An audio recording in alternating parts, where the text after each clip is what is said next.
Good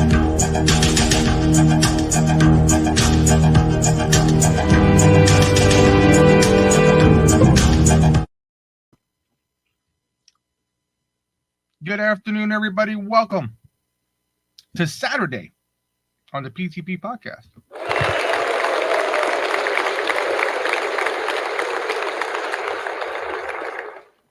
We got Miss Haley over there on the YouTubes.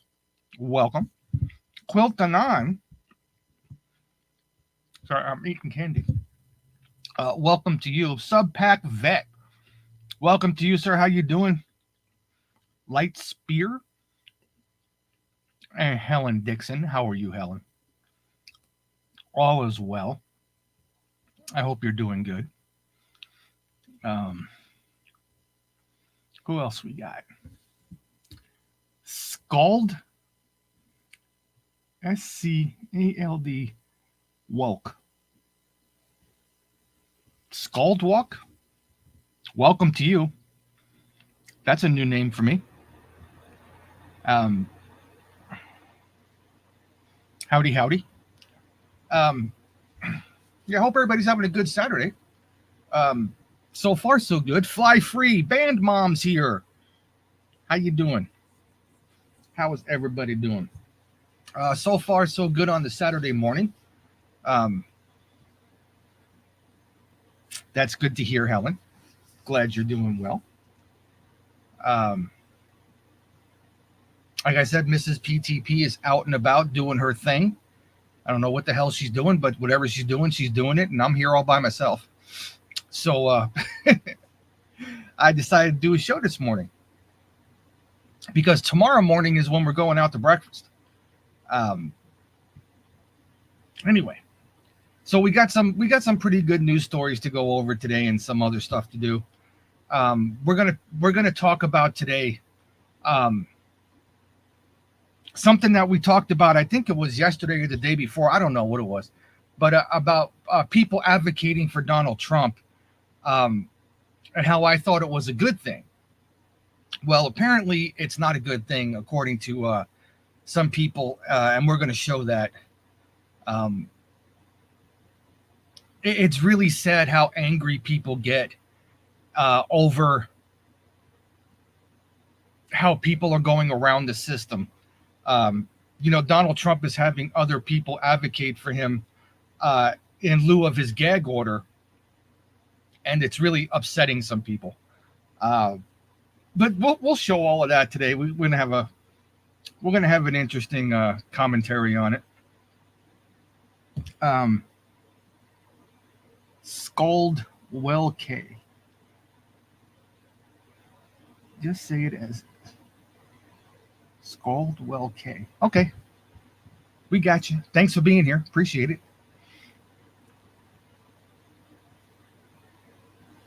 And we're going to start the show off with something funny because,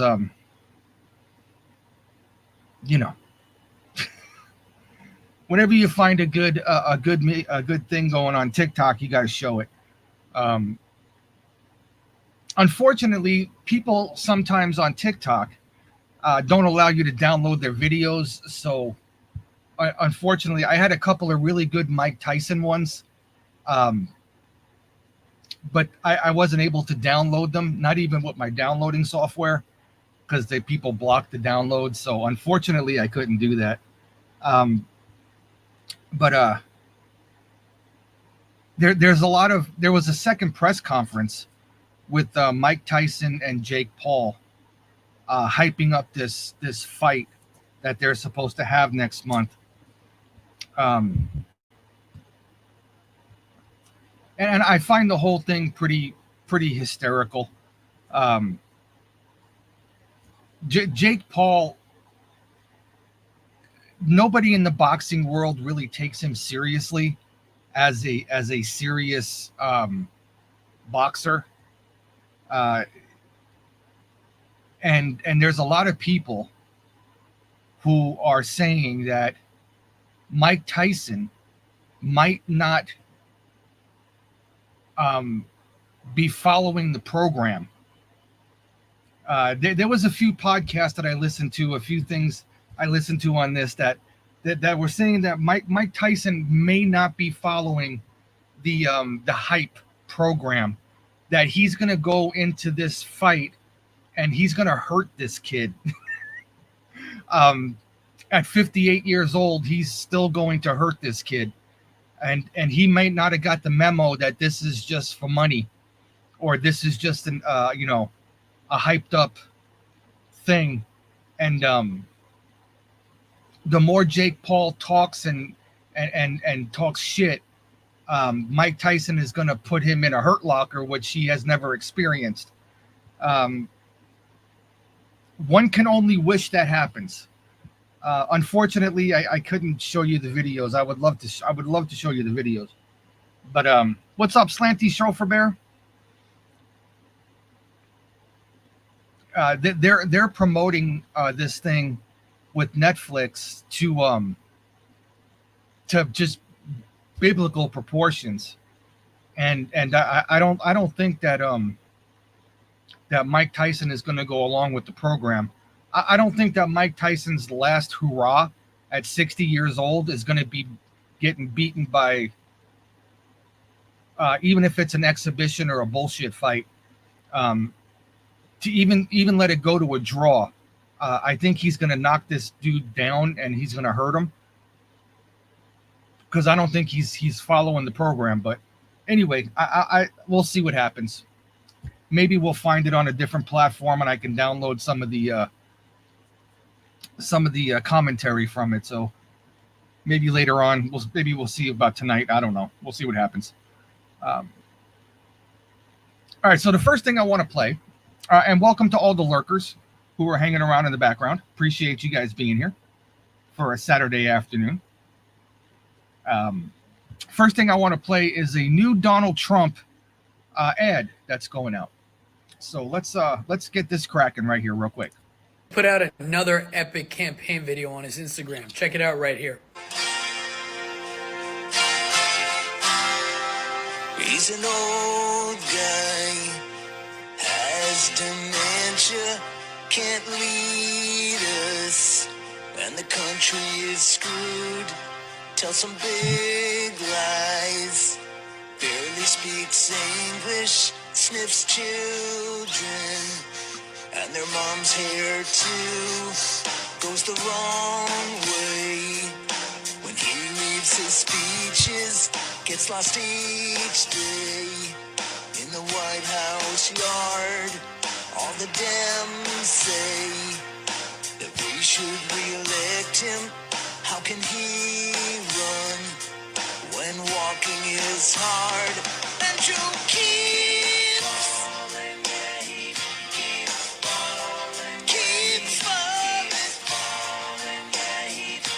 What's up, Dr. Bell? And Joe keeps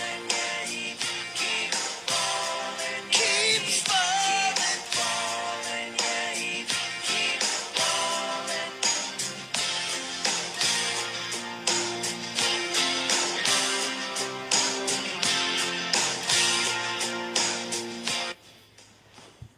You can say whatever you want, but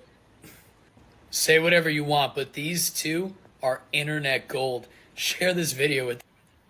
So I don't know if that's an actual campaign video for Donald Trump, but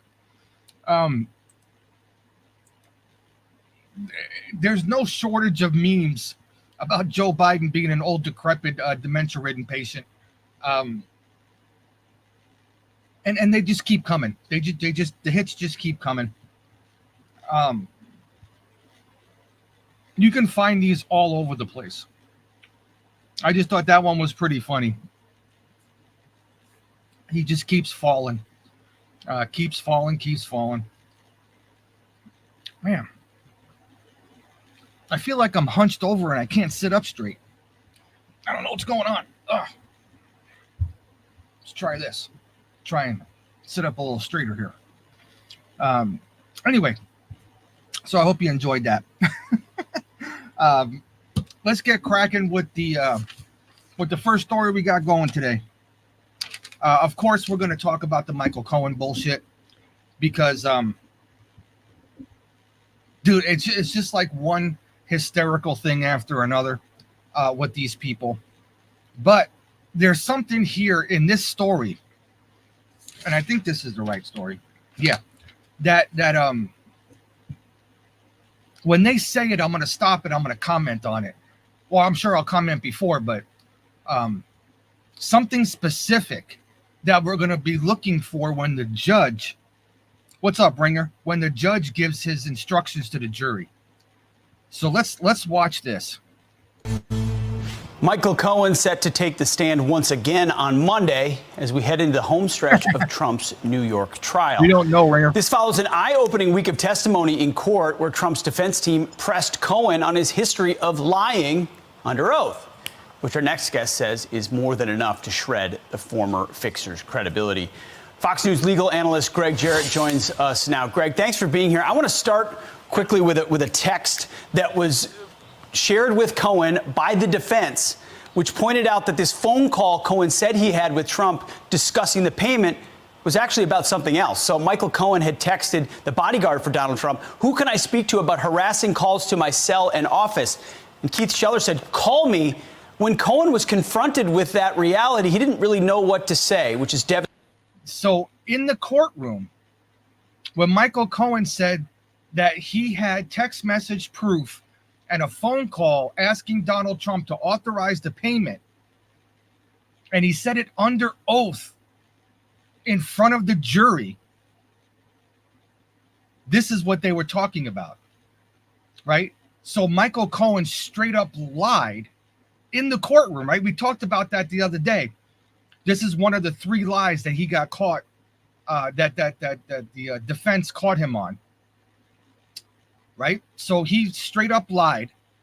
He knew what the text messages says. He knew he was getting a prank call from a kid or whatever, and he called the president's Secret Service to try and stop from getting those phone calls. Never talked to the president about authorizing that payment. He lied about that. And here's what's his name, Turley over here, who, by the way, is a very respected attorney. Not a lot of people have a lot of bad things to say about this guy. Let's listen to what he says about it. Devastating for the prosecution's case. Yeah, he stumbled, fumbled, and mumbled. Apparently, there was shock on the faces of the jurors. It was shown that he lied to the jurors in the courtroom about a critical conversation he swore he had with Donald Trump, payments to Stormy Daniels. The phone data and the text, for example, that you just showed proved it never happened. It was a classic gotcha moment. The call was logged at slightly over a minute long. Text show he wasn't talking to Donald Trump. He was talking to Schiller, his aide, and telling him to sick the Secret Service on a little kid who's, 14 years old. I mean, it was devastating to Bragg's case. It invites the standard jury instruction that says if you find that a witness has lied to you about one thing, you may disregard all of that witness's testimony. The judge, I think, now has to give the instruction. And now that's exactly what I wanted to talk about. There were 3 separate occasions, including this phone call, where they caught Michael Cohen lying on the stand. One had to do with the payment. One had to do with the phone call. One had to do with the text message where he got caught lying. Now, what he just said was that the jury, if the jury is lied to by the person being questioned, that the jury must disregard their entire testimony. What are the odds that the judge is going to give those instructions, knowing that Michael Cohen lied 3 times? At least 3 times. Let's just say at least 3 times. How many people think that the judge is going to give the jury the instructions to disregard his entire testimony? Same thing with Stormy Daniels, right? Good old Stephanie Clifford over there. She lied under oath too. Not only did she lie under oath, there's documents that prove that she lied under oath. So not only does the star witness, the second star witness, Stephanie Clifford, both their testimonies should be disregarded by the jury, according to the instructions that the judge should give. But how many of you all think that the judge will give those instructions to the jury? That's the question. Without Cohen, there is no case against Donald Trump. Nobody else ties him to any of the bogus crimes alleged in the indictment. So, Greg, I guess that begs the strategic question of whether or not defense brings their own witnesses. And I'll pull up one more exchange that happened this week, which was Trump's attorney, Blanche, with Cohen. And he asked Cohen, do you remember telling him that you had nothing to do with President Trump and Cohen and could not cooperate? Cohen said, no, sir. He's talking about Bob Costello. Bob Costello is a confidant of Donald Trump who claims that Cohen told him he knew nothing about it. So do you think Trump's defense should bring an additional witness to tie this up, or do you leave it where it is? I'd leave it. Costello was, for a time, Cohen's attorney. The attorney-client privilege has been waived by Cohen, which is stupid, but that's Cohen. Costello has the ability to annihilate the credibility of his former client. But look, I learned a long. And I agree with him. Leave it alone, right? You don't need to bring Costello in because all of his testimony basically it's gonna be 3 days of he said, I said, we said, they said. Just let it be. You already got Michael Cohen where you want him. You don't need to cloud it up with anything else. Time ago, in my first case, when you're witting, sit down, shut up, don't call any more witnesses. Sit down, shut up. Because you never know on cross-examination where that witness might get annihilated on cross-examination. So I frankly wouldn't do it. Interesting. Real quick, that's what you think. What do you think the Trump team will do? Do you have any indication that this will extend into a longer defense? Look, I have no indication, but it's a very skilled defense team. I think they would agree with me. Don't do more than you have to because you might regret it. So I doubt they'll call Costello, but who knows? I have no inside information. Quit while you're ahead. Greg Jarrett, you've been helping us break this case down the whole time. Appreciate it. Thank you. Yeah, if it was me, I wouldn't call anybody else. Now, Costello's testimony that he talked about, what was it, over a year ago, I believe he was in front of Congress, if I'm not mistaken. Does he have a lot to say? Absolutely. But we already have Michael Cohen incriminating himself and perjuring himself. So why it's not the defense's job to prove Trump's innocence. It's the prosecution's job to prove him guilty. And if the star witness is hanging himself by his testicles, let him hang himself by his testicles. You don't need to do anymore. And then the next clip we're going to show is probably the whole reason why these people are angry, because Donald Trump is having other Republicans, or if they're just doing it on their own. Who the hell knows? I have no idea. Other Republicans come and advocate for him while he's under the gag order from Judge Merchan there, or whatever his name is. And this is why they're angry with that, because now these other advocates that are not under gag orders can show the public that they were in the courtroom and this is what happened. Michael Cohen lied about this. The jury's faces were like this. This was this. This was this. Everything that Donald Trump can't say because he's gagged.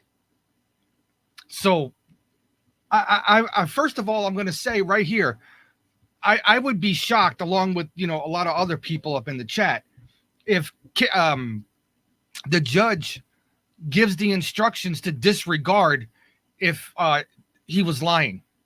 I would be shocked if that happened. Water Wizard. Welcome, welcome. Thank you for the shades. Or H2O as we affectionately call you. Thank you. Welcome. Yeah, I would be really shocked if the judge gives those instructions. Because the entire case is supposed to be riveted on Michael Cohen's testimony, and it's not. Michael Cohen basically is a done deal. He's over. It's over for him. And I think his whole I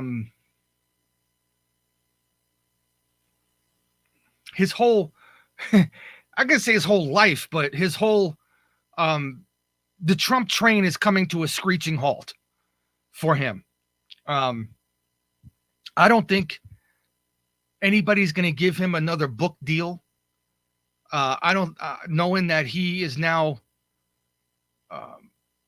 has been proven not only by the defense in the case of the century, but the prosecution set him up to lie, which is not very smart in the prosecution's case. But I personally believe that his whole Trump making money off of social media deal is done and over with. And I don't see how now any juror can look at Michael Cohen or any of the any of the witnesses that the prosecution has put up as credible. If their star witness perjured himself at least 3 times on the stand. So, but what we're going to do is, hold on, let me look at something over here. What we're going to do is we're going to watch this next clip, and I believe it's from MSNBC. Yeah, these are a bunch of cackling yentas from MSNBC. I'm Steve Doocy. Oops, that's not that one. Dummy. We don't want that one. We want this one. Trump is once again telling us he only accepts election results when he wins. Last night at a GOP dinner in Minnesota, Trump falsely claimed he beat President Biden in the state in 2020. Quick fact check. Biden won Minnesota by more than 230,000 votes. Trump's Midwest campaign stop came on an off day from his 2016 election interference trial in New York. The trial proving to be a pilgrimage of sorts. This week, Republican House members skipped out on their day job to show fealty to a criminal defendant who just, happens to be running for president. Even House Speaker Mike Johnson joined the flock, parroting. And you know what I find kind of disconcerting? As much as you dislike Donald Trump, as much as you have such an animosity towards him, he was still the president of the United States. Okay? I still call Barack Obama President Obama because he held the highest office in the land. Even Clinton, President Clinton. I don't agree with any of his politics. I don't agree with anything that those people did, but they still held the highest office in the land and deserved the respect to be called by the title that they held for a number of years as president of the United States. And when these people belittle that by saying, Mr. Trump or Donald Trump without using president in front of it, which is a title that he earned for the rest of his life, whether they like it or not, just like every other president. I think what it does is it demeans not only the office, but the people who are saying it. I think it shows the pettiness of the people who are saying it. You ain't got to like them, right? You ain't got to like them. You ain't got to vote for him. But at least you can do is give him that little moniker of respect because he did hold the office of president. And Ranger, exactly right. Fuck Mike Johnson. I agree with that 100%. 100%. But I'm going to give you the same exact scenario. Mike Johnson is second in line for the presidency of the United States. He's Speaker of the House, and he was elected by a congregation of his peers to do that job and deserves the respect of being called Speaker. Just like Nancy Pelosi gets called Speaker Emeritus, as a sign of respect that she held the speakership, which was the second highest office in the land. Because, that's the person in succession for the presidency. It's just a little matter of respect. That's all that it is. And I think that's a huge problem nowadays is that the younger generation is not being taught that even though you hate these people, these are the institutions that are allowing you to hate them. And they do deserve a little bit of respect. No matter what you think of them, you should respect the office. You don't have to respect the person. I don't respect Obama. I don't respect Clinton. I think they were both shitty presidents, but I do respect the office that they held. What's up, Salty Nuts? How you doing? Thank you for the cookie, man. Appreciate that. All right, let's get cracking with this again. Trump's lies and attacking the American legal system. Joining us now, former HUD Secretary and CEO of the Latino Community Foundation, Julian Castro, and special correspondent for Vanity Fair, Molly Jong-Fast. Both are MSNBC political analysts. Good morning, my friends. Good morning. It's New York, New York. Here we are. So good to be here. I have a question for you, Molly. So after this week of shenanigans by Republicans coming up, on the train and, spending time with dear leader, what was your takeaway when you juxtapose that from the drama outside the courtroom with the drama inside the courtroom and the politics that the Republicans were trying to spin about Donald Trump sitting there with Michael Cohen? By the way, before we get into this, another thing I want to bring up. They're saying that the Republicans that are getting on the train from DC and going to New York to support their candidate, so on and so forth, and they're not getting any work done. They're not doing anything, and they're going to say this in this clip. They're not doing anything for the American people. They're out there advocating for Donald Trump. That's a big crock of shit. And it's a big propaganda line. And I'm going to tell you why. Because they can pass, with the majority that they have in the House, which is like 2 members, all kinds of bills, which they have been passing and sending them off to the Senate, which conveniently Chuck Schumer is either shelving, not throwing into committee, or just leaving on his desk. Remember, it was a majority consensus to impeach Alejandro Mayorkas, and he still has his job, and there still hasn't been an impeachment inquiry in the Senate. So who's really holding up the process here? Right? Keep that in the back of your head while you listen to these cucks. Nailing the case.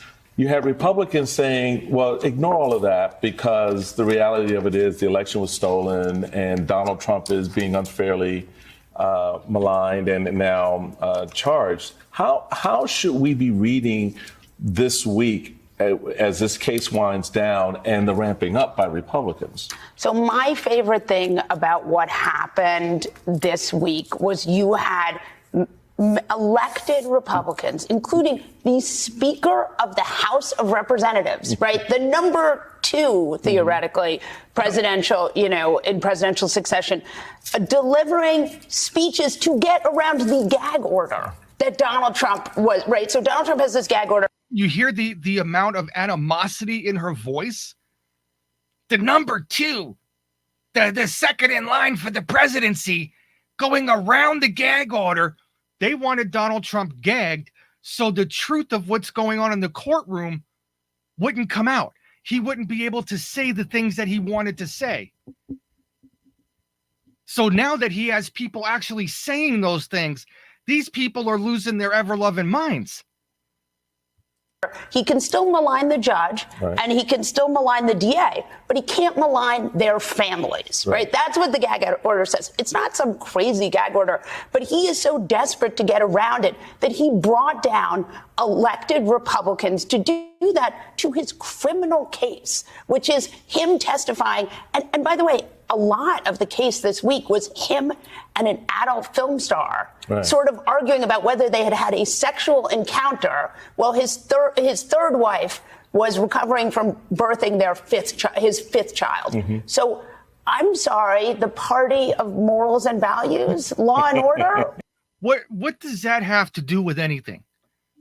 You see, this is how, what I say, when the propaganda game is strong with these people, right?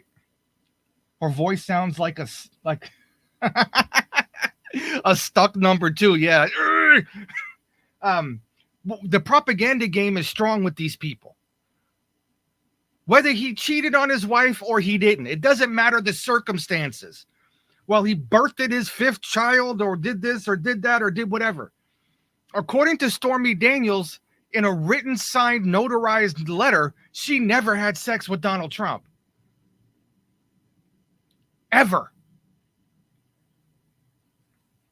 But in order to get that extra shock value, because the people who actually watch MSNBC are a bunch of drooling troglodytes, you got to walk around all day long.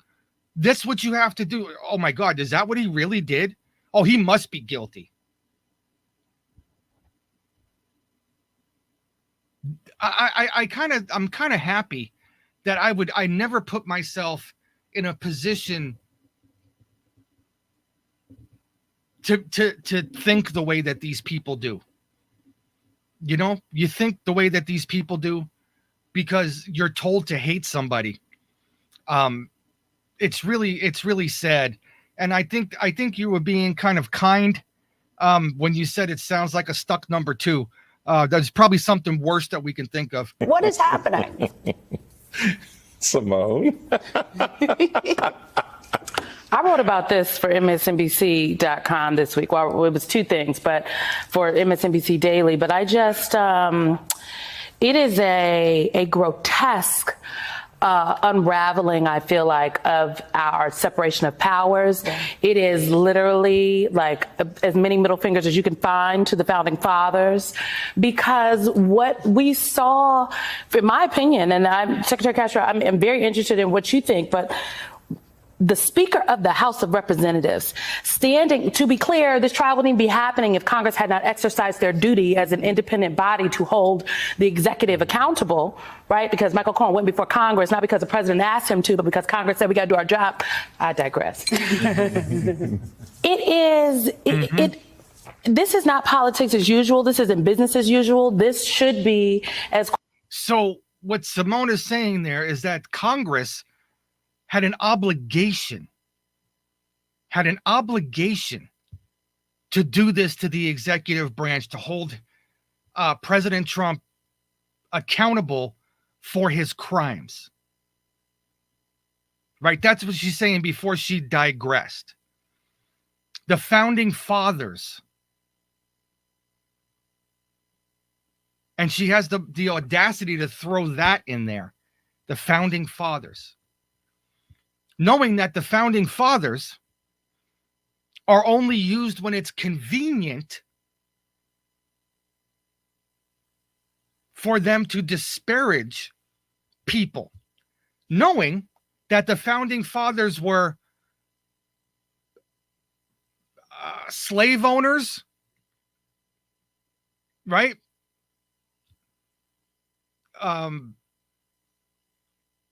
Had tons of bastard children. I can go on and on and on and on.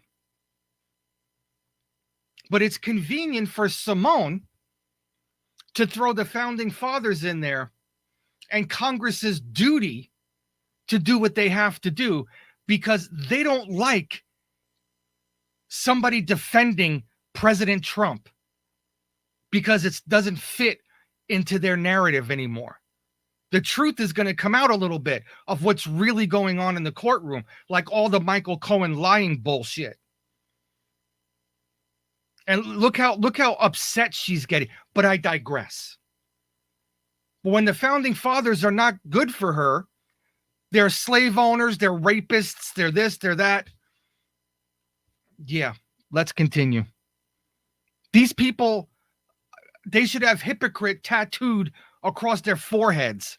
Cornell Belcher put it, like, this is a moment. This is an unraveling of our separation of powers. Like, right before our eyes, the Speaker of the House debasing himself, bending the knee. You know what happened when Ned Stark bent the knee? He got his head chopped off anyway.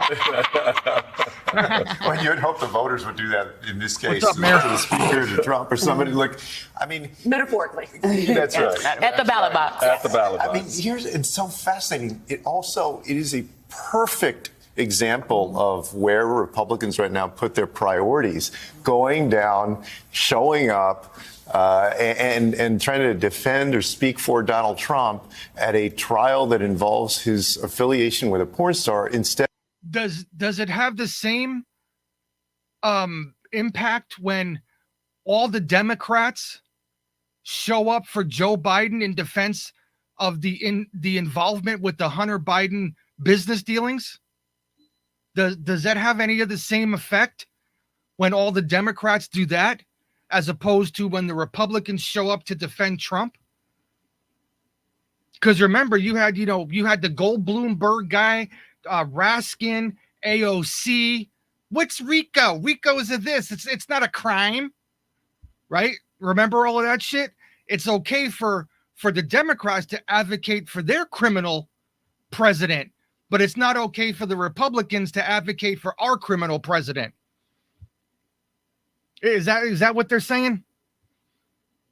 That Trump's corruption is more should be less defended than Biden's corruption? instead of doing the I told you I was going to have a lot to say on this one. business of the American people, they only have a 2-vote majority, basically. They can't lose the 12 people that went down there the other day to stand up for Trump. And so basically what they're telling the American people is we don't really care about doing the business that you sent us here for. What we care about are being mouthpieces for Donald Trump. And yeah, I spent some time in politics, and Michael, you did too. You only do that when you think you're going to get political gain somehow out of it. Some of them are there because they think they're going to be Trump's VP.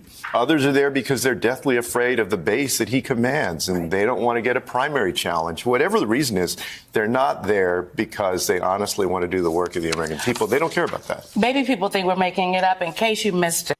And like I said, almost everything that they are passing in the House of Representatives, whatever bills are getting passed through the House, are sitting on the Senate desk of Chuck Schumer, the majority leader in the Senate, including Alejandro Mayorkas's impeachment. So don't say we're not doing the business of the American people. The Senate's not doing the business of the American people. But, you'd have to actually want to tell the truth. And I don't know that sitting next to that Simone chick would be the smartest of ideas. She looks like a fucking linebacker. But anyway, let's continue. What's up, Putsy Woo? Please, let's hear these members of Congress defending Exactly. for the former president of the United States outside the courthouse. Please, let's play it.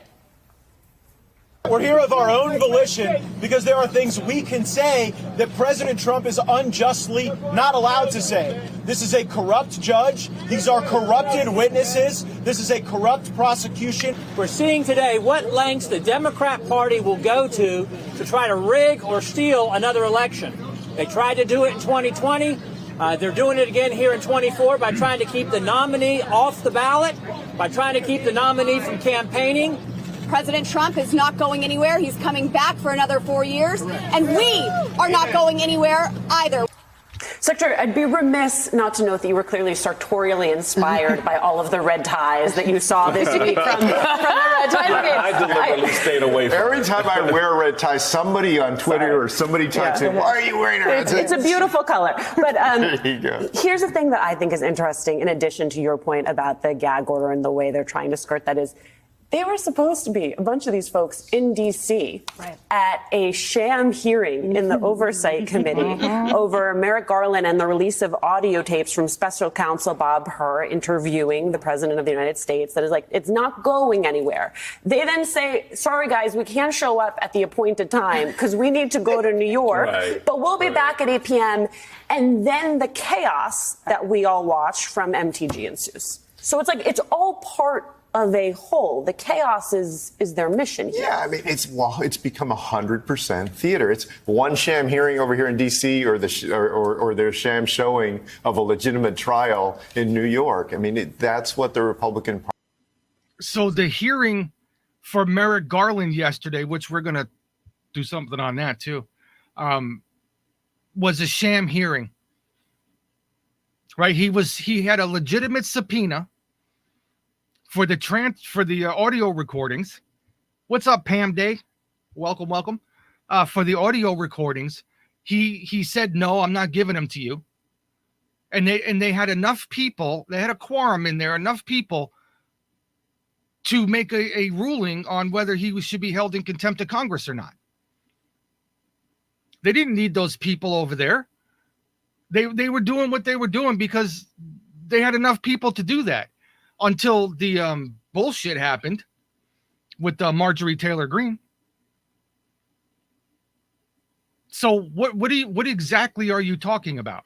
Why is holding Merrick Garland in contempt of Congress a sham trial, but what's going on with Donald Trump a legitimate trial? Right? You're like I said, your two star witnesses perjured themselves several times under oath. And you don't consider that a sham? I hate to say this. And if anybody out there takes offense to this, just read the lower third. I'm sorry.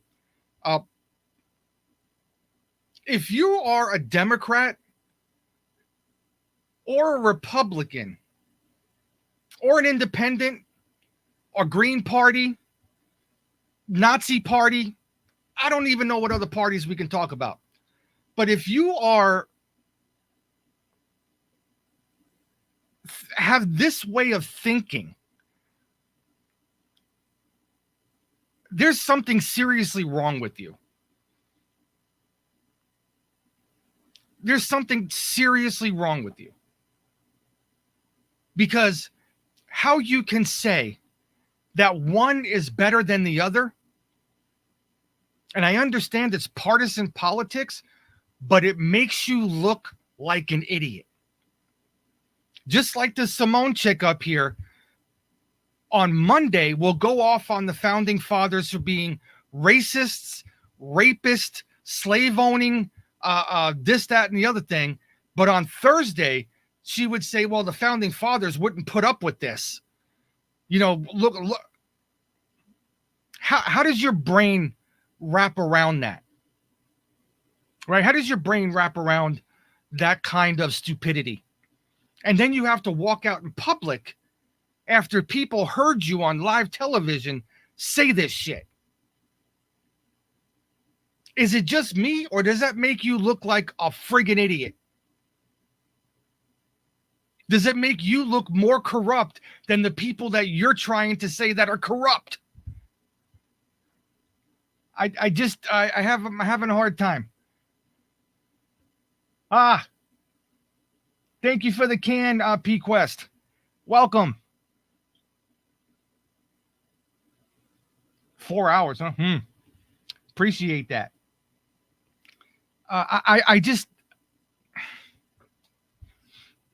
It's like watching Michael Cohen's podcast.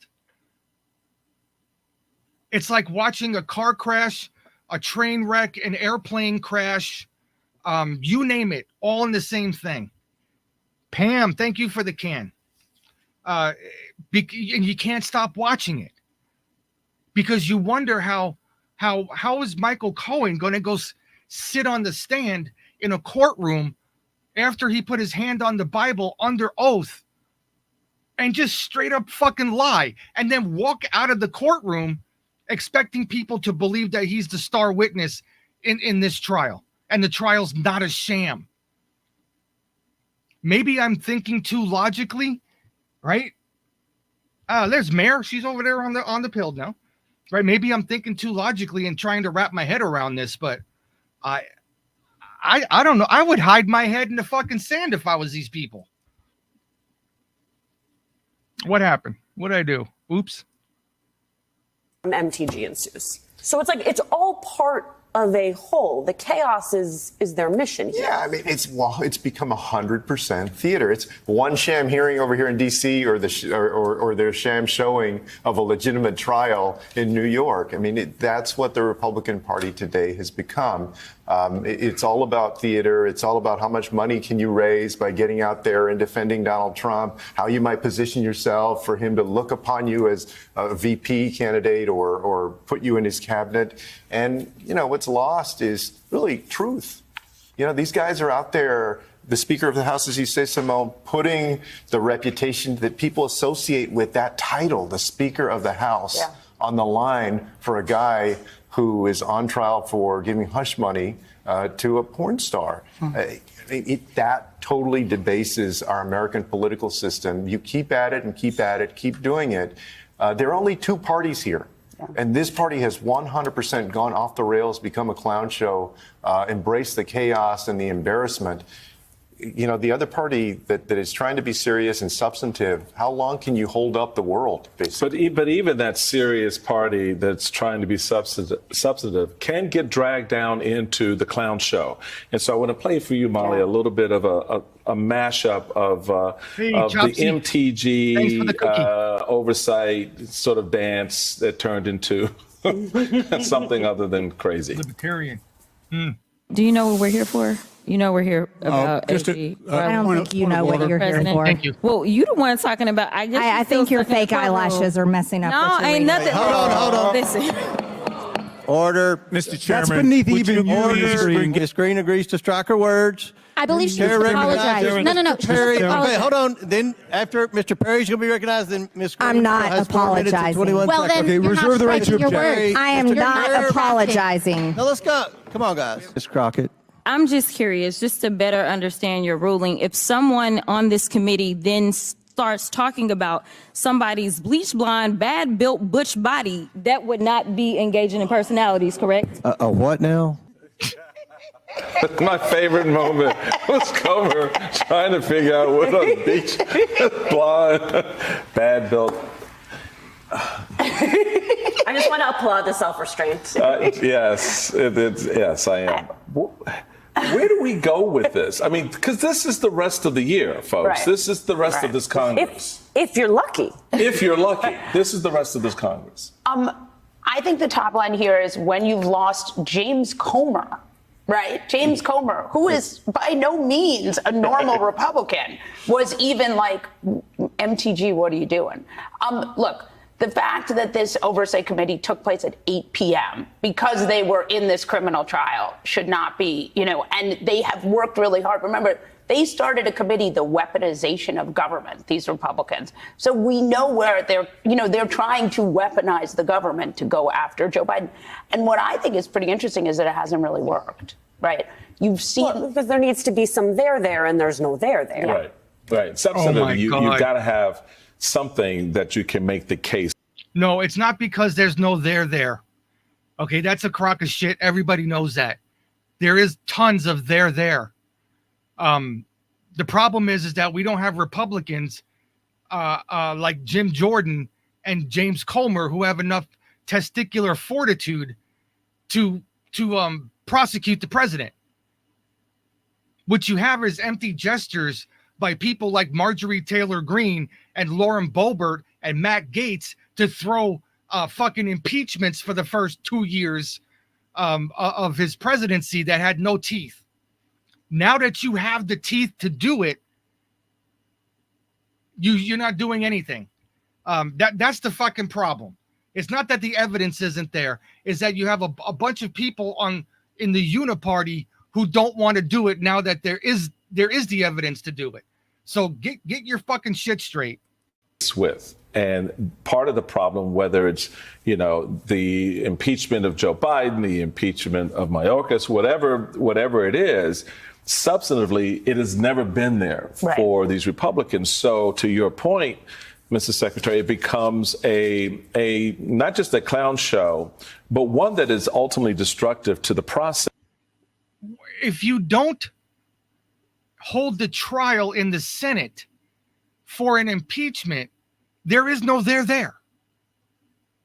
You don't have to be a rocket scientist to figure out if you get indicted, but it never goes to court, you're never going to get convicted or acquitted.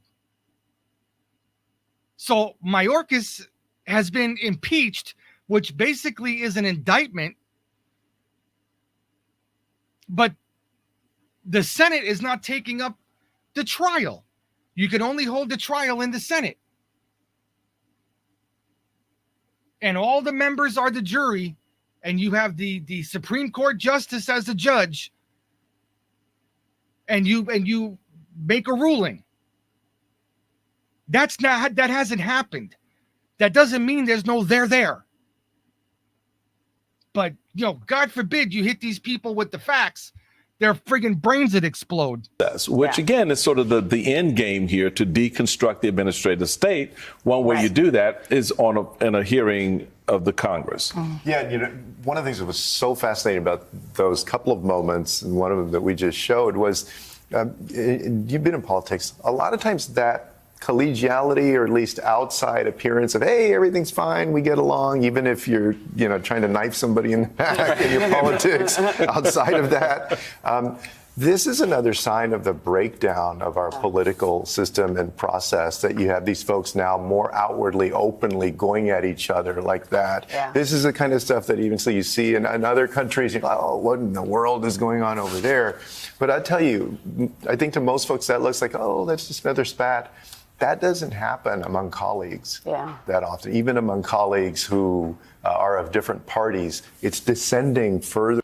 But you guys aren't colleagues. You see, the problem is that they turned political partisanship into a blood sport. That's the issue here. And you say, oh, this happens in other countries. It doesn't happen here. No. It's happening here. Our political system is falling apart over the last couple of decades, and you're just now choosing to acknowledge that it's happening.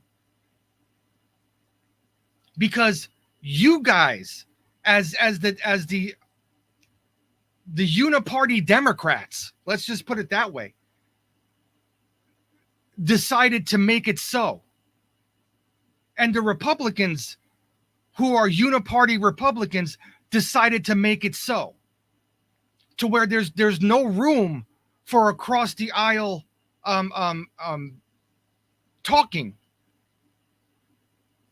They've turned it into a blood sport, and that's the way that our politics are going to be until it collapses our government, which I can't say it's not happening fast enough.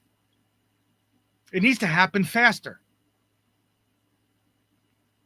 But this is not something new.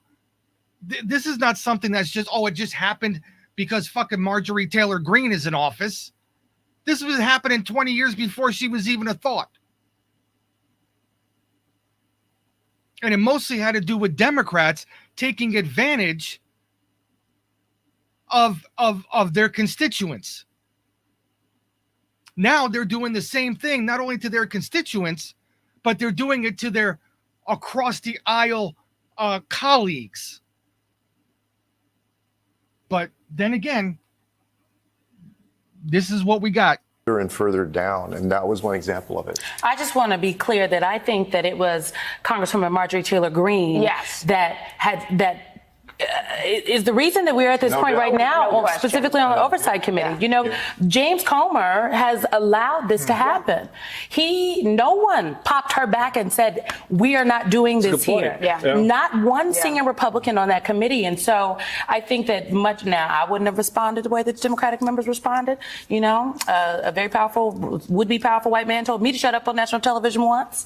And I decided to make that title my book, okay? But I had to respond in a way that allowed me to keep my job. But I applaud the members for defending themselves. I wouldn't have defended myself that way, but that's neither here nor there. But she is the reason that it is like this. And now the genie's out of the bottle. The Republicans are like, oh, they're calling up the chairman on silently, like, don't use my name, but we're tired of it. Okay, well, you need to do something about your issue. Yeah, they do. And that's an excellent point to make, is that when that started, from the moment Marjorie Taylor Greene began to, execute the clown part of the show. The members of that committee, if you notice, there was not a Republican at that dais that said anything. They all just kind of sat back away from it.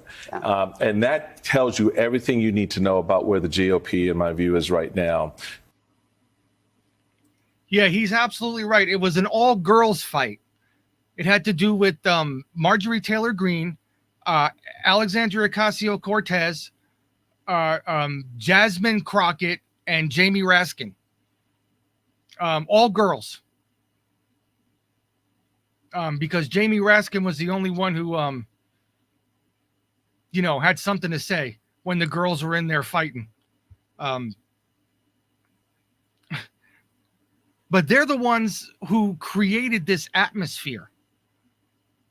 Right? Remember, the uniparty Democrats were the ones who created the atmosphere, and now that the atmosphere is being turned around on them, right? Remember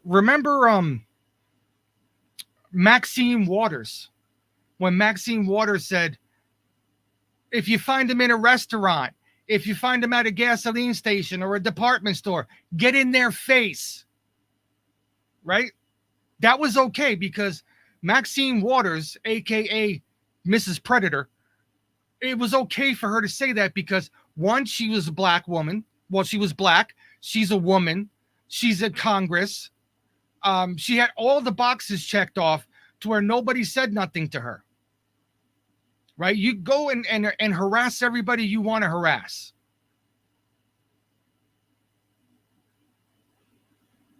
And these are the people who, during 2015, 2016, even after President Trump got elected, turned politics into a blood sport.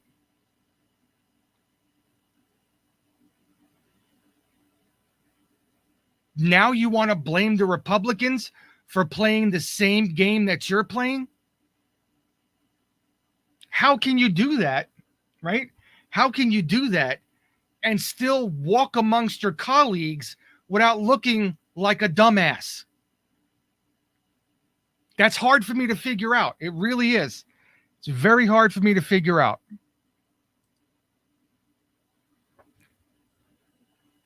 What's up? Impeach them all. I agree. Impeach them all. So I told you I got to have a lot to say about this segment, but the more that these people talk, the worse they sound. They did not one of them on that panel made a legitimate argument for anything. For anything. Especially the Simone chick. She should be embarrassed just to be sitting there. But these people get paid to propagandize you and me. When we listen to them, we go, oh my God, how can they have how can they do that? How can this happen? How can that happen? Well, this is a sham trial, but this is not a sham trial. You have to believe us because we're the ones on the mainstream media or the legacy media, whatever you want to call it. So anyway, I can't stand these people. Okay, before we get to the next segment, who's over there? What's up, Soylent Green? Soylent Green, are you going to get over to the Pilled and make an account so we can have you over there in the family before YouTube decides to take me off? You know you want to, so just go ahead and click on the link and get over there. Please, I'll be nice. I'll say please. All right, before we get into the next crap, let me remind everybody on the DLive, the X, and the YouTube to go over to pilled.net. Pilled.net. Make an account. It's real easy. If I can do it, anybody can do it. Trust me. I am not the brightest knife in the drawer. Very easy. You get over there, You got all kinds of fun things to do over there. You got so many people doing live streams and all kinds of stuff. It's a great place to hang out. It's not an echo chamber like every place else. A lot of people have a lot of dissenting opinions over there on Pilled, which makes it a great place to be. So you guys over there, make sure you do that. Because eventually I'm going to get kicked off of YouTube. They hate me. And let me thank everybody on Pilled for all your donations. I appreciate all the gold pills. Let me just make sure I acknowledge everybody. We had Chopsy TMC with a cookie, Pam with a can, P-Crest with a can, Salty Nuts with a cookie, and Water Wizard with the shades. Thank you guys so much. I appreciate that. That's what this show runs on gold pills. So as many as you can, I appreciate that. And subscriptions. Subscribe to the show. I think there's only the minimum is $5 a month or whatever it is, $5.99 a month. That absolutely helps in ways that you have no idea. Allowed me to upgrade in just a couple of weeks. I've been back on. Your subscriptions allowed me to upgrade my streaming service to include more people in my panel shows, which I greatly appreciate. Thank you for the cookie, the Glockler. Appreciate it. Like you guys completely fund the show. So I can't work anymore. I'm all messed up. This is my job now. This is my job. Hurry up, Soylent Green. That was from Quiltanon. Said, hurry up. Get over there on the Pilled. So anyway, I do appreciate all your guys' donations, your Cash Apps, your Venmos, and up in the corner right here, right there is Buy Me a Coffee. You can still buy me a coffee. I think they're like $5 or whatever they are. It goes right to me. But just do me a favor, because the last two people who bought me coffees, the last one person who bought me a coffee, didn't leave their name. So I don't know who to thank, for the donation. So, it's just in there. It just says somebody bought you a coffee. I think the last person who bought me coffees was, Joe Elaine. And, she had to tell me in the chat because it just said somebody bought you a coffee. So I had to make sure that I thank Joe Elaine for buying me a coffee. So if you do use the Buy Me a Coffee up there, just type in your name so I know who to acknowledge. I want to acknowledge everybody who donates to this show because you guys' support, either whether you donate or not,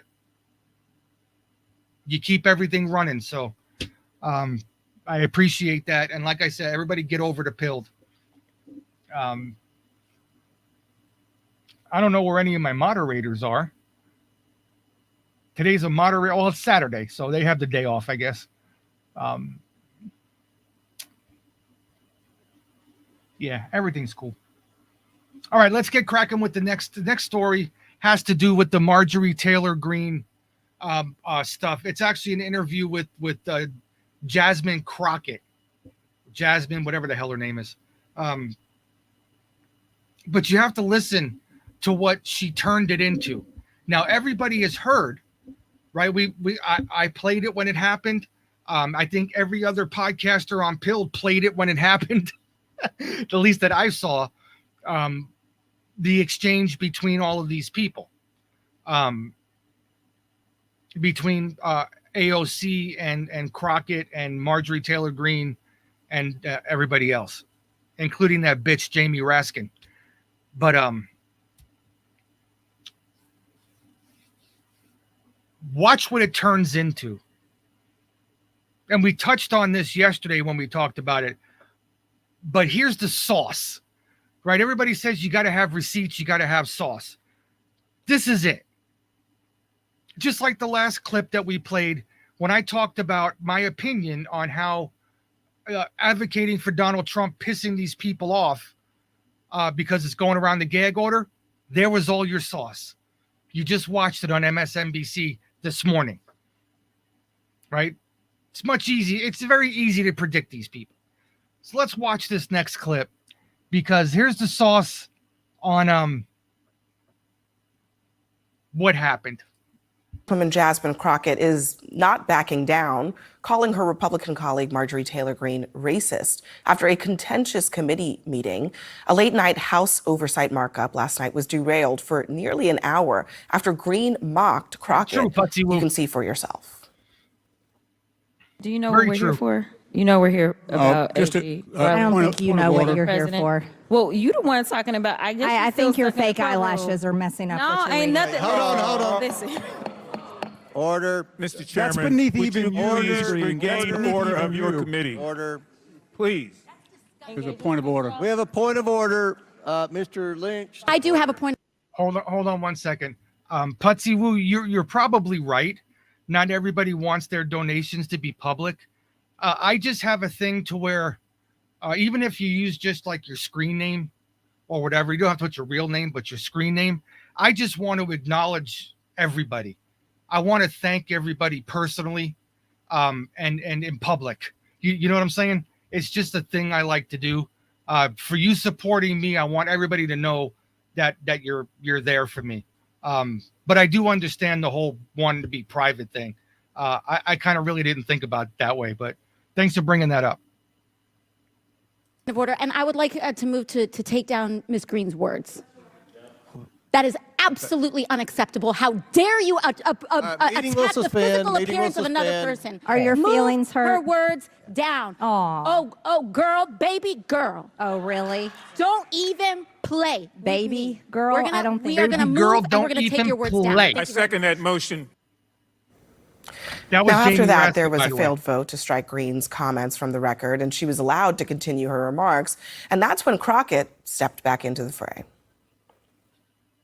I'm just curious, just to better understand your ruling. If someone on this committee then starts talking about somebody's bleach blonde, bad built butch body, that would not be engaging in personalities, correct? A what now? Chairman, I make a motion to strike those words. So you don't want to talk about voted to do it. Order. I'm trying to get clarification. Look at, calm down. No, because this I is would what like to y'all get do. through proceedings. So I'm trying to Hey, get Miss clarification. Crockett, you're not Y'all wanna recognized. play Miss games. Crockett. I can't hear you with your yell. Okay, now, not for nothing, but I think the burn that Crockett gave to Greene was worse than the eyelash thing, or funnier. Bleach blonde, whatever she said. I thought that was pretty damn funny, and the context that she used it in. I'm not calling her that. What I'm saying is, if somebody did, is that an attack on the personality? I thought that was pretty clever. But then again, this is our government right here. So Don't want Calm me to down. Be, Can no, you please calm don't down? tell me to calm down. Calm down. Because y'all Please talk calm noise, down. and then you You're can't out of take control. Because if I Look, come, Chairman, if I can come we and send talk outside to shit take a about break her, for 5 y'all minutes? gonna have a problem. Greene brushed off any criticism that she got over the last 24 hours, writing this: AOC isn't intelligent. Jasmine Crockett has fake eyelashes. These aren't attacks on personalities. These are just facts. Congresswoman, thanks for being here. First of all, I wonder, in that moment in the hearing room, why did you react the way that you did to the comment that Marjorie Taylor Greene made about you? So I want to clarify that I actually did not react instantaneously. I actually was trying to allow the process to work. So you heard from AOC, who is our vice ranking member, and you heard from Jamie Raskin, who's our ranker, as we attempted to go through the process. And there was an agreement. And of course, Marjorie had to be Marjorie, and she refused to actually apologize. Therefore, I needed clarification as to why the chairman refused to actually take her words down, which meant that she would be kicked out of the committee room for the rest of the hearing, which would have been appropriate. What's up, Mad Hat One? Now, the part that I think really kind of, frankly, caught the internet afire is when you described Greene in this request for clarification as a bleached blonde, bad-built butch body, which I had to look at my notes to read. Any regrets about that kind of language, especially given that you were trying to make a point, frankly, about decorum in the hearing room? I have no regrets. And I'll tell you why. Because Marjorie Taylor Greene is the type of person that if you give her an inch, she'll take a mile. And the fact that they continue to allow her to break the rules of decorum over and over and over, whether it's the State of the Union that the president is delivering and she's wearing a MAGA hat. But it's okay for her, Jasmine Crockett, to sit on the dais and accuse people of being Nazis, right? Remember we played that clip of her in session calling January 6 people Nazis and people in this chamber Nazis. That's okay. But Marjorie Taylor Greene wearing a hat that says "Make America Great Again" is breaking the rules. You're accusing people of being part of a political party who supposedly genocided an entire religion of people. That's okay. And it's okay because she's black, she's a woman, and she's on the US Congress, right? You can't say shit to her because she clicks off all the boxes. Let's continue. Otherwise, the reason that she didn't have committee assignments before was because she did not know how to conduct herself as a member of Congress. And so if I just sit there and say, oh, well, Marjorie said it about me, what's to stop her to continue to do it again and again? And at the end of the day, I was elected as a representative of Congress, but that doesn't mean that I'm supposed to be somebody's doormat. But Michelle Obama famously said, when they go low, we go high. Are those days basically over? I don't know that we. But Eric Holder said, when they go low, kick them. Right? Remember that? Eric Holder said, when they go low, you kick them. Because that's what Congress is now. There is no back and forth across the aisle, this, that, or bipartisanship. Like I said, it's a blood sport. And it's a blood sport with caveats. We're going to see those. We're seeing those caveats right now. Can't even call this a low. I mean, she goes to hell, and then I do my best to remind her as to why she should not cross me. So one of your colleagues, Jamie Raskin, actually suggested that some members might have been drinking. Others have said that as well, making that suggestion. That's a pretty serious allegation. Do you think that played a factor here? I think with Marjorie Taylor Greene, it doesn't require alcohol for her to be unhinged. I'll be perfectly honest. I don't. So Jamie Raskin, whose pussy got hurt because he wasn't involved in the girl fight, is accusing people of drinking. That Marjorie Taylor Greene was drunk when she said this. How do you come up with that? How does that work? Why would you even say something like that? Or is it just to throw something else out there because your vagina got hurt because you weren't involved in the girl fight? I don't know. I don't get that, but that's okay. We'll continue. Oops. Not backing down. You described Greene in this request for clarification as a...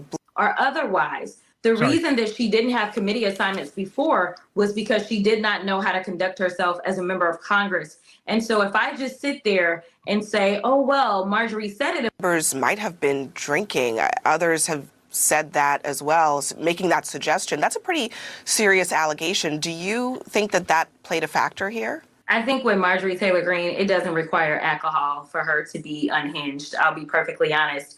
I don't know. I don't have any facts to that. So, I won't say and I won't participate in rumors when I don't have any facts behind it. So you also called Greene racist for what she said about you. Why is that? There it is. Yeah.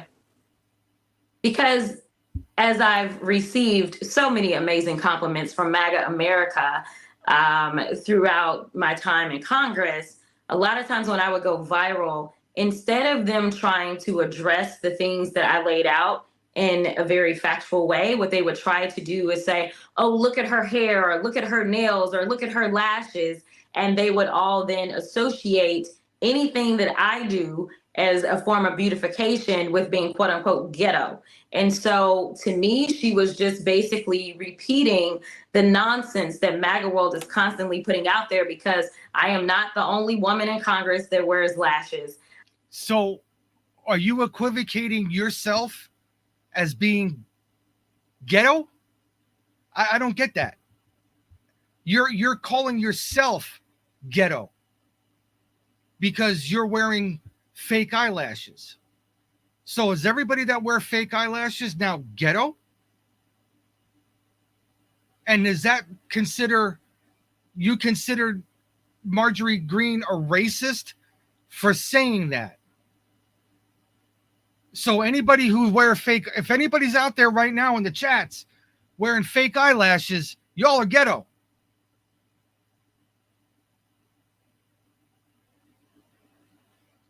How do you get from fake eyelashes to it's considered ghetto, and the person who said it is a racist? That's a long stretch.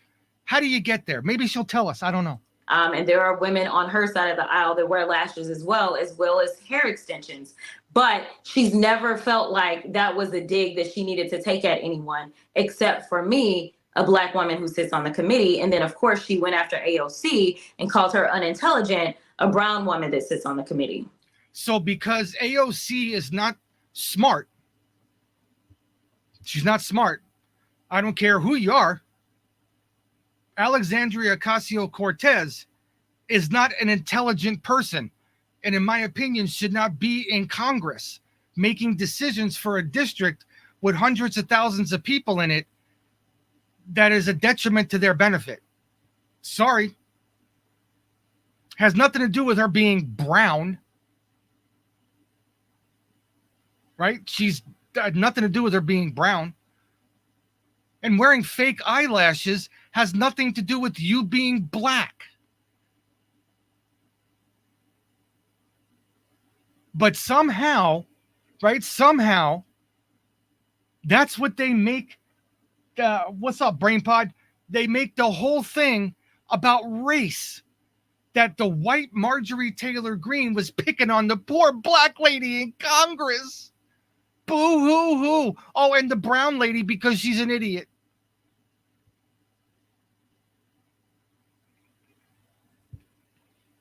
So you tell me, right? You tell me, you're not, I'm not making this stuff up. You're hearing it right from the cow's mouth. Oh, I don't want to be accused of calling her a cow, because I'm sure that would be racist too. But you're hearing it right from her mouth. When I said that there is no more decorum in our government, it not only has to do with the guys that argue back and forth, right? Look at the women who don't have any respect for one another, that automatically pulled a race card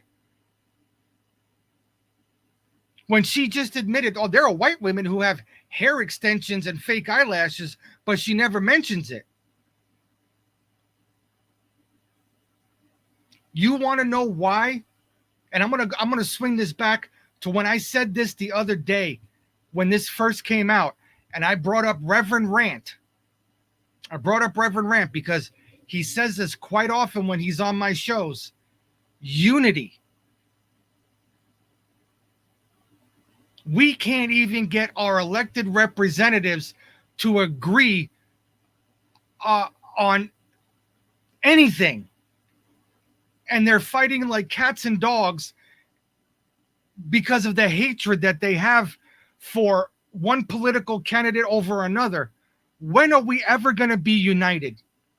When are the American people, with the example that we're seeing right here, with Jasmine Crockett, her only defense is to say that she's a racist. When are we ever going to be united enough to coalesce and come together? to better our country. I don't see it ever happening. But I respect Reverend Rant enough to want that to happen. I do, but I just don't see it. Let's continue. Ay, caramba, what is wrong with me? Marjorie Taylor Greene, it doesn't require alcohol for her to be unhinged. I'll be perfectly vacation with being quote unquote ghetto. And so to me, she was just basically repeating the nonsense that MAGA world is constantly putting out there, because I am not the only woman in Congress that wears lashes. And there are women on her side of the aisle that wear lashes as well as hair extensions. But she's never felt like that was a dig that she needed to take at anyone, except for me, a Black woman who sits on the committee. And then, of course, she went after AOC and called her unintelligent, a brown woman that sits on the committee. CNN actually asked her for comment, and this is a statement that we received. She said the only member that brought up any reference to color was Congresswoman Crockett. That's right. She's putting that on you. I brought it up when we were in committee. It definitely did not come up. When I was asked about whether or not I felt like she was being racist, I told the truth, which was absolutely yes. But ultimately in committee, that was not part of the conversation whatsoever. So House Speaker Mike Johnson weighed in on all of this. He called the situation regrettable. He stressed the importance of decorum. Here's part of his statement. He said it's... Oh, I think that's the end of it. Yeah. Yeah, so there you go. Right? It's all about her being the victim. Right? The victim. I would have had a little bit more respect for Jasmine Crockett if she would have fired back at Marjorie Taylor Greene with that comment about the bleach blonde, butch built body thing, which was a whole mouthful. I thought it was hysterical. Instead of using it in the context that she did, it probably would have squashed right there and it would have been done and over with. But she didn't.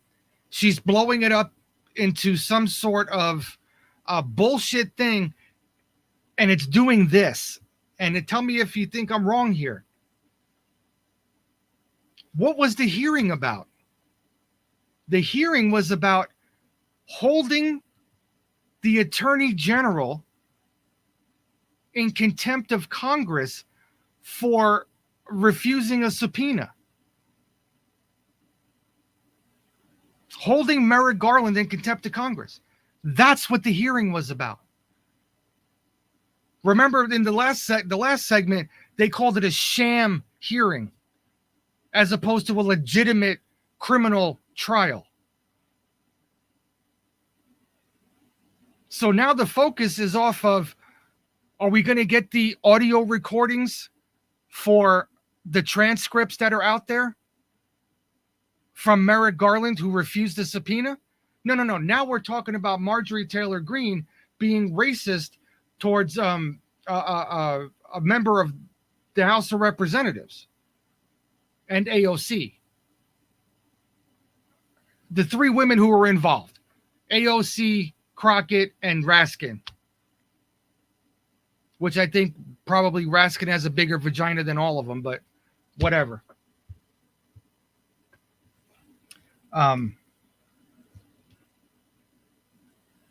Shop Girl 34. Whoa, we got people coming in. Mark, how you doing? Thanks a lot, man. Appreciate that. Who else did I see? There's Woke Societies. What's up, Woke Societies? But you know what, dude? You're right. You're absolutely right. You play the victim because of the color of your skin. How are you ever going to progress as a human being if only thing that you can do is use the color of your skin to play a victim? I don't get that. And then you have the Democrats who do nothing but use that to oppress you because you live in the inner cities and you're a victim. Victim. Thank God that the people who are living in the inner cities, their eyes have opened up to what's really going on. It took like 60 years, but at least they have their eyes open to what's going on now. So anyway, what's up, woke societies? How you doing? Thanks for being here. I hope everything worked out for you with the inspection thing.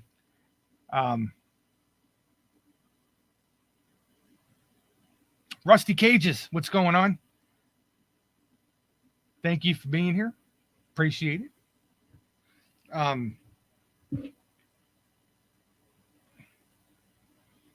Yeah, I know what it's like waiting on paperwork to look at a house. You get really anxious, and you want to make sure that everything is great with it. Hey, Forkum Deno, welcome to you. Long time no see. Thank you for the cookie. Yeah, so I hope everything works out for you and the family with the inspection. And that you can get yourself into your own homestead as quickly as possible. Inspection went well. Got a couple more hurdles, but looks good. Oh, good. That's great to hear. Congratulations. One hurdle at a time. Buying a house is not an easy process unless, you're in Congress and you're rich from bribes and shit like that. Us normal folk who have to deal with all of this shit, it's not that easy to buy a house. What's up, Red Fish? How you doing? Welcome. Yeah, so yeah, all the best to you in that journey. I've been through that journey a bunch of times, and it's not an easy one. So, but the best thing to do is never get discouraged. Never get discouraged. Even if something falls through at the last minute, never get discouraged.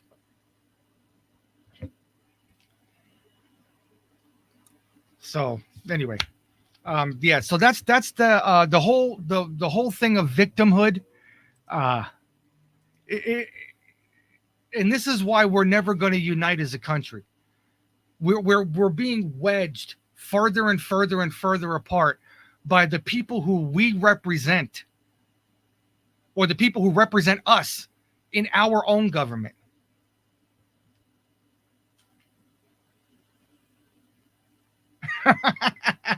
You mean like this? Yeah. Yeah, don't sweat it. It'll come, trust me. It'll come.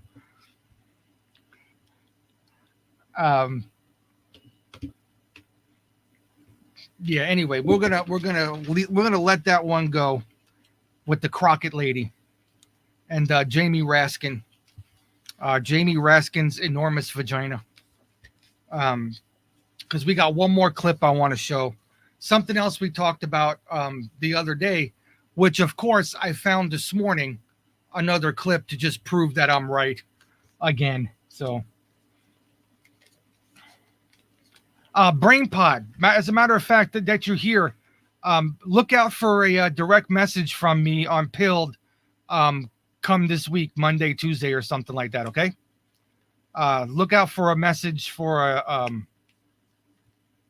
on Pilled. Just letting you know. I'm going to message you on Pilled. Okay, so the other day we were talking about electric vehicles. The electric vehicle industry, about how, in my opinion, I don't think that Elon Musk is going to be in the electric car business very much longer. I never really looked into what the finances for Tesla is. I really don't have any interest in that, but I can't imagine. I can't imagine he's making a killing on these cars. There are more recalls. There are more, the cars fall apart. Every time you see one on the road, it's got something hanging off of it. I just don't see him in that business much anymore. The SpaceX, matter of fact, they just had a rocket launch yesterday, I believe it was. I watched it live.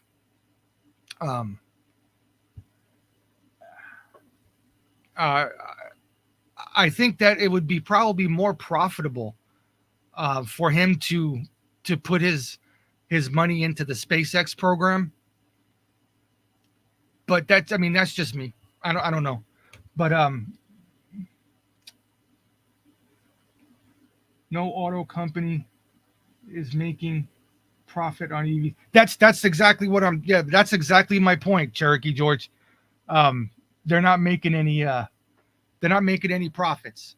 Like I said, GM is cutting half the line. I think somebody told me yesterday, I don't know if it was KH Farmer who was in the chat, said that no, it was Oil Man.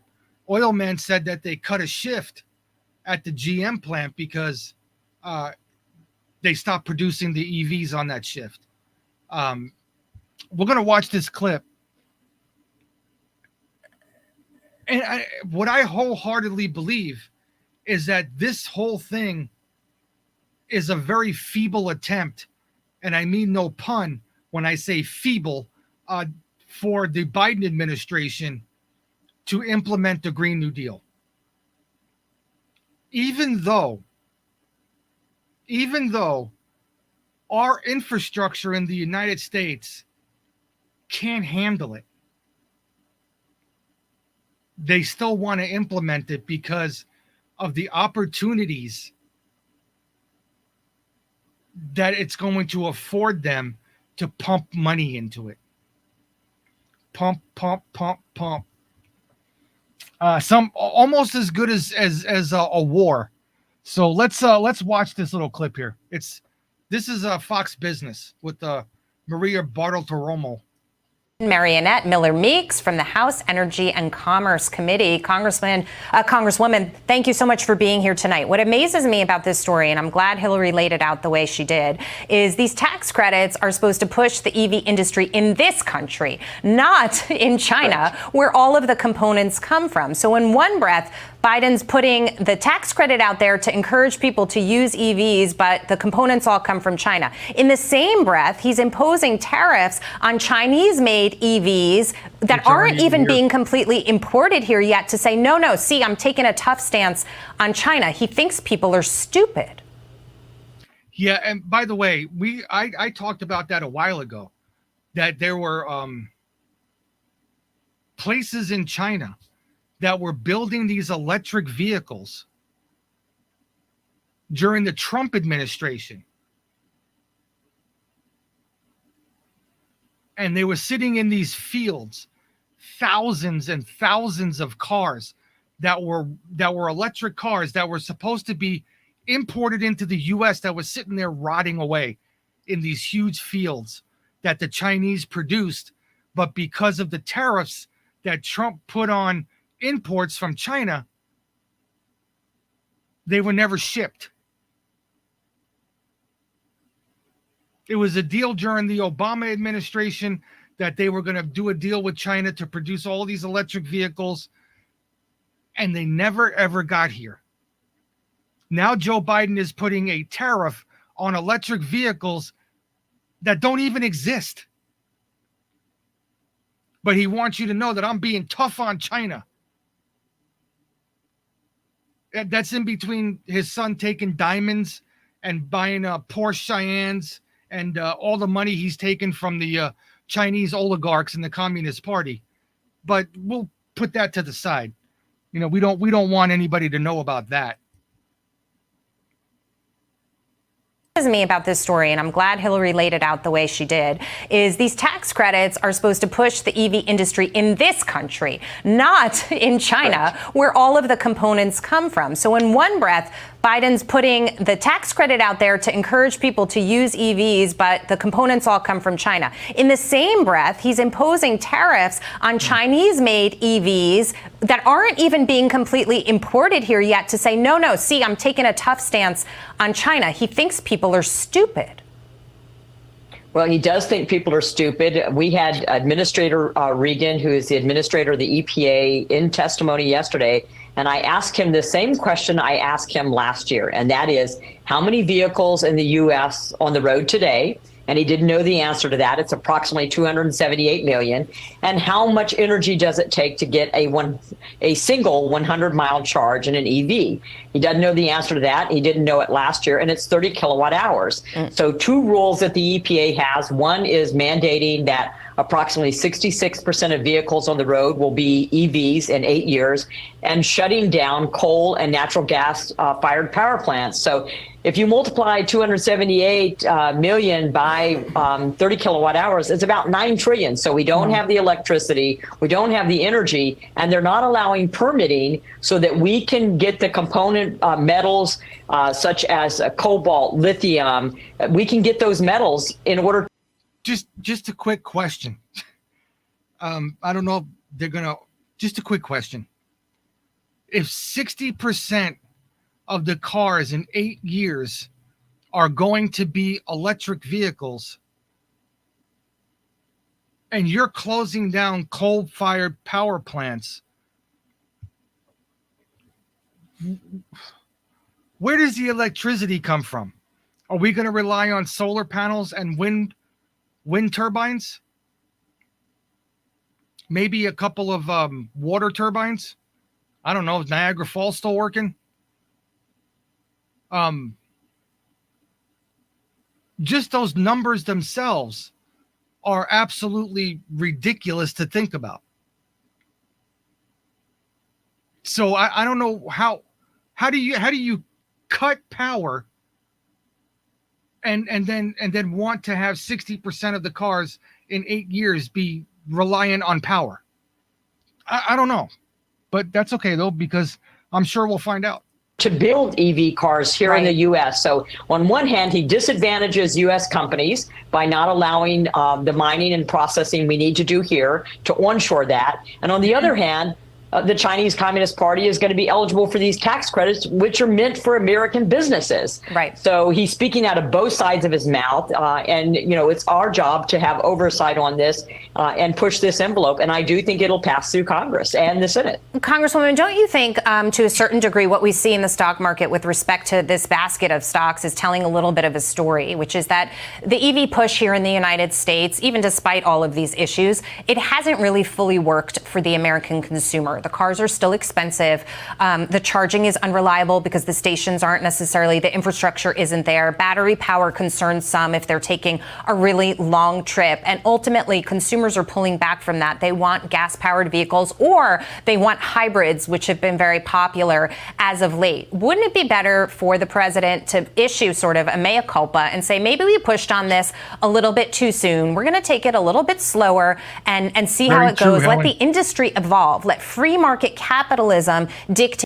Look, I have a stupid question, and maybe somebody can answer this question. I don't know. Now a car has an alternator, right? Or a generator. Let's just say an alternator generator. Like I worked on Volkswagen Bugs, Beetles, whatever they are, squarebacks, notchbacks. Some of them had alternators, some of them had generators. So what it does is when the engine turns, it turns the alternator, which is a motor, which charges the battery. Right? Simple. Every car that you drive has an alternator, which is a motor that turns, creates a current, and charges your battery. So every time you get in your car, you have your battery going, right? Makes sense. If you have X amount of batteries in a car, why would you not put enough alternator power in that car to charge those batteries as the wheels spin? This way, you would never have to rely on a power station. The batteries would automatically charge when you drive. And I'm sure the technology can be there when the batteries are full, the alternators click off until it gets down to a certain point, then they recharge again.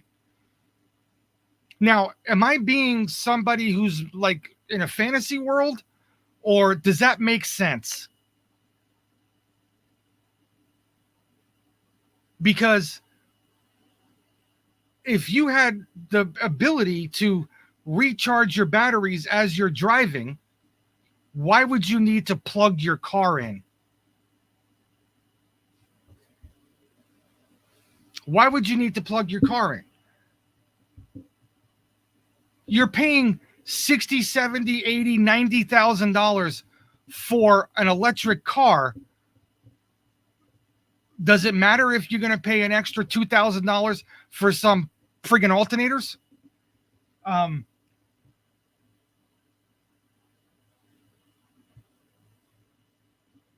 Okay. So I see where you guys are going with this. Of course, what I'm saying is making perfectly good sense, right? It's making perfectly good sense, which means that you would never, ever have to stop your car. Your car would recharge until the batteries, you can drive it until the batteries completely die out. Could be a week, could be a year. In that, never having to recharge it. So what does that do for the companies who are charging you for the power? When you plug your car in, when you go to the grocery store, you got to swipe your credit card so you can pay for the energy that you're using. So if that was the case, you would be putting the energy companies out of business. The same reason why here in California, when you put solar panels on your roof, they'll pay for it. They'll do this, they'll do that. But you can't have the battery packs, the battery backups to store that energy to use at night. You still have to be hooked up to the grid, and you still have to sell your extra energy back to the companies, and you still have to pay a power bill.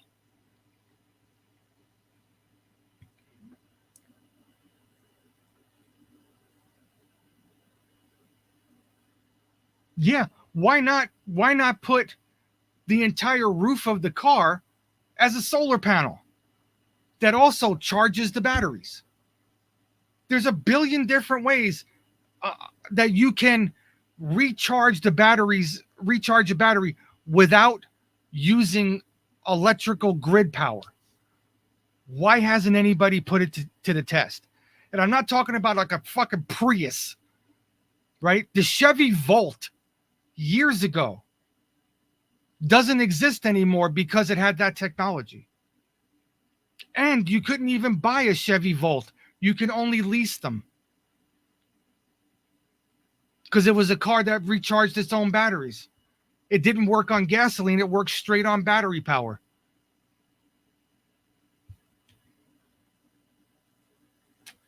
When they saw the video of some guy outside. Yeah.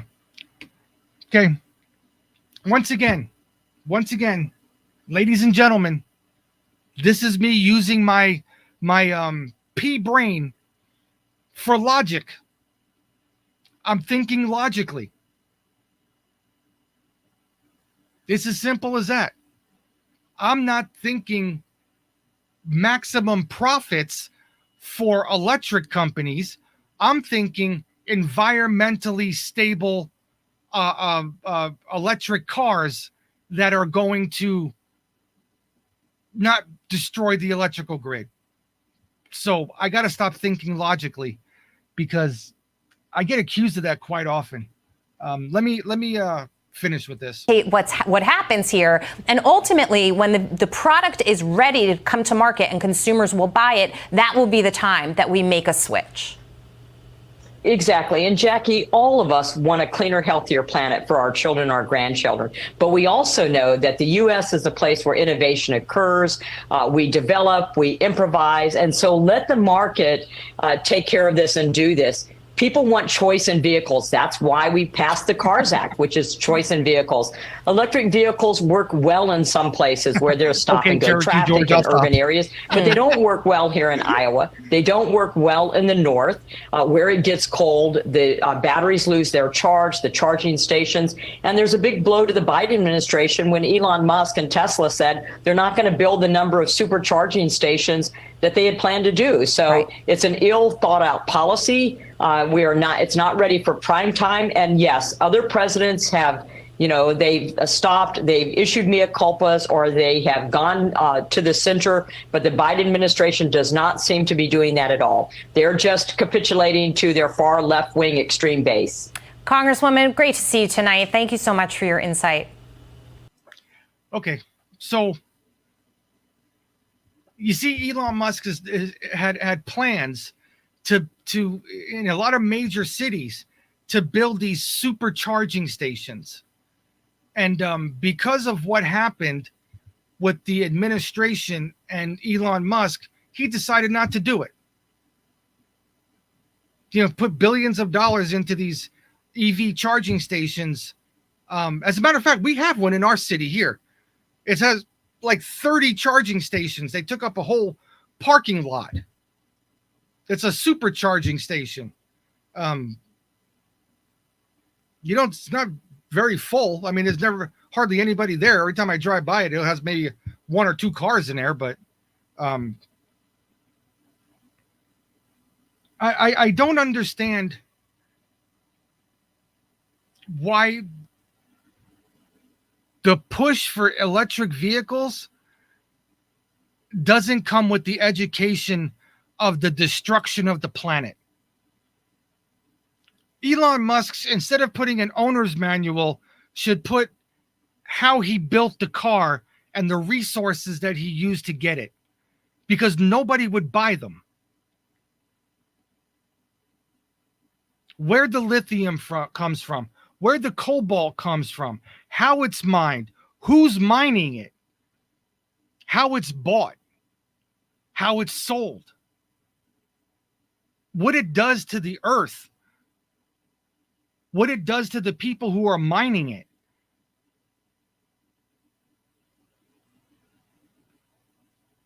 And then you think that you're not using petroleum or oil or whatever, but you have plastic body parts, petroleum, plastic dashboards and door panels, petroleum, everything else that's plastic on that car, bumpers, this, that, petroleum.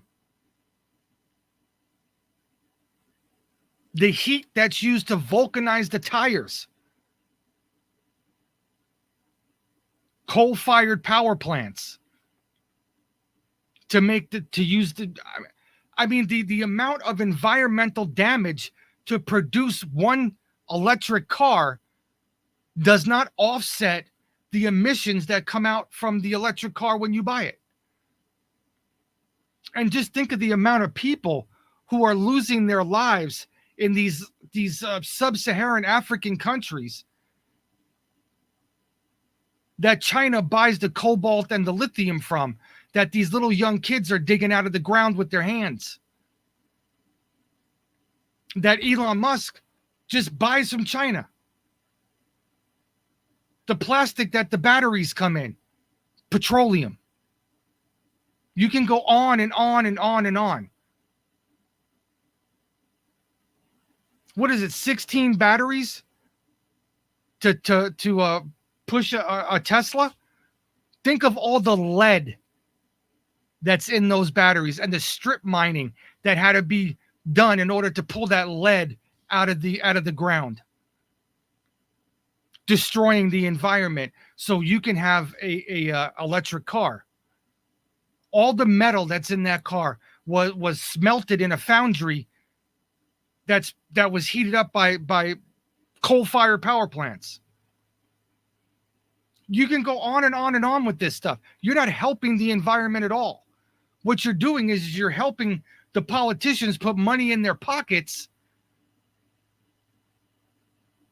for all of these companies that are saying that, well, this is what we need to do for the future to save the planet. while you're raping the planet.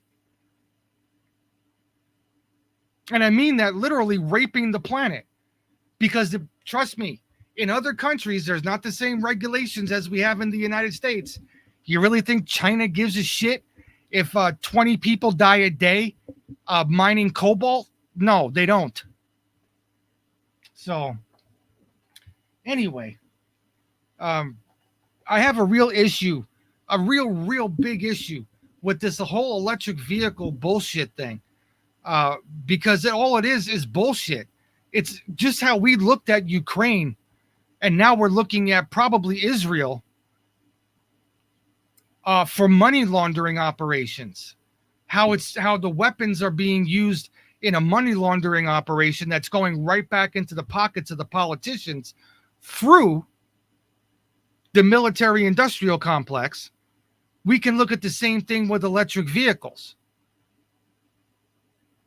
That all the companies that they give all of these special tax breaks and all these grants to and all this other stuff to, it's going right back into donations into politicians' pockets.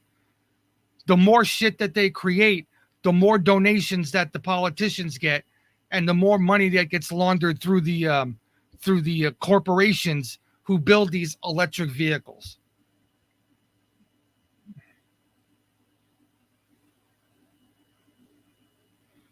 I find it disgusting. Everybody thinks that, Elon Musk is some sort of white hat hero and all of this stuff. The amount of suffering and sorrow that goes into making his electric vehicles, he knows about. I'm positive he does. Where those materials come from, so that this hippie down the street who thinks that they're doing something can drive an electric car, who thinks they're doing something for the environment, not knowing that just the stuff to power the car may have poisoned 3 people picking it out of the ground. We don't know. Spirit, welcome. Thank you for the can. And thank you guys for all the pills. I appreciate them.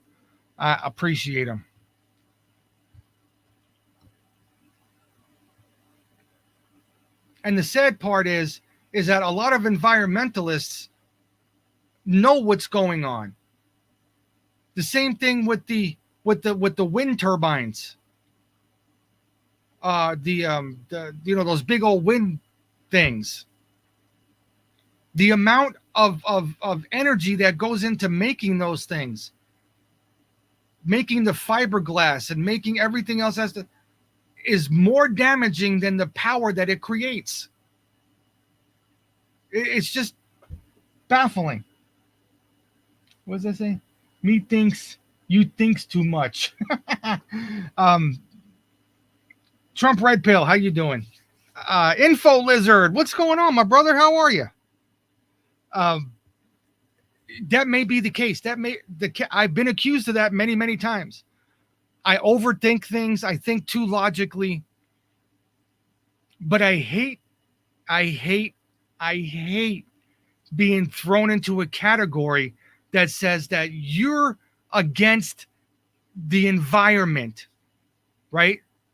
Because you're not for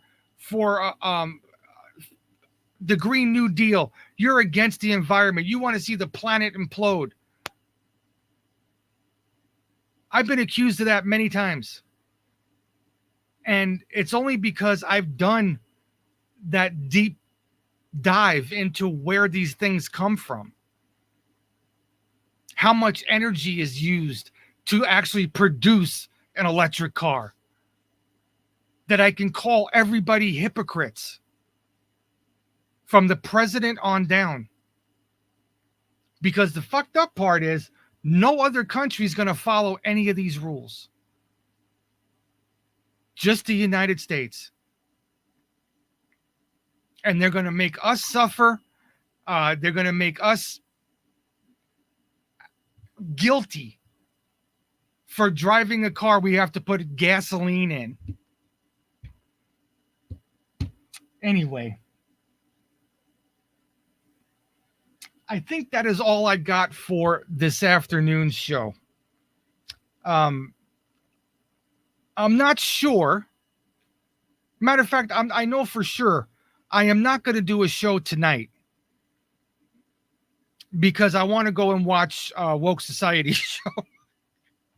I want to go watch Woke Society's show. With I know they're gonna. He's probably gonna have Johnny Q, Sean Anon, KH Farmer on. So I think I'm gonna take tonight off, and I'm gonna watch his show. It's 5:00 my time, 8:00 Eastern. I always get a kick out of his Saturday shows, so that's what I'm gonna do tonight. And I encourage everybody to be there because it's a fun show to watch. And then tomorrow's Sunday. I will not be doing a show tomorrow morning because I will be going out to breakfast at El Torito. They have a breakfast buffet at El Torito with Mrs. PTP and her mom, courtesy of Oilman 94, who gave a generous donation for us to go out to breakfast tomorrow. So that is exactly what we're doing.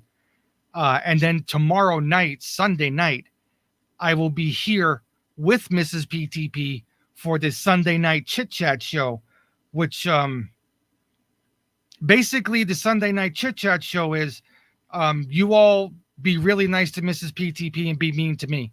That's how, hey, what's up, Steak 59? That's pretty much how that show goes. So we're looking forward to that. Everybody says hello to Mrs. PTP, and then I'm an afterthought, which I don't mind because she deserves all the attention. We all love Mrs. PTP. So that's what's going to be going on. I appreciate everybody being here. YouTube, D Live, and X. Make sure you get over to Pilled, make an account, get onto my my profile, follow me, subscribe. It helps the channel out. I appreciate it. Everybody who donated the gold pills and hit the red pills and all the blue pills and everything else, thank you guys so much. I appreciate all of you. You keep the show running. That's just the way that things are. This is my only income I have now, but I appreciate every single gold pill you give me. So be safe and have fun. Yeah, we'll see you in a little. We'll see you later on, Steak. Thanks for coming in, man. I appreciate it. Okay, so I may be seeing you all tonight in the chats over there on Woke Societies. So until then, have a great rest of your Saturday, and I'll see you tomorrow night.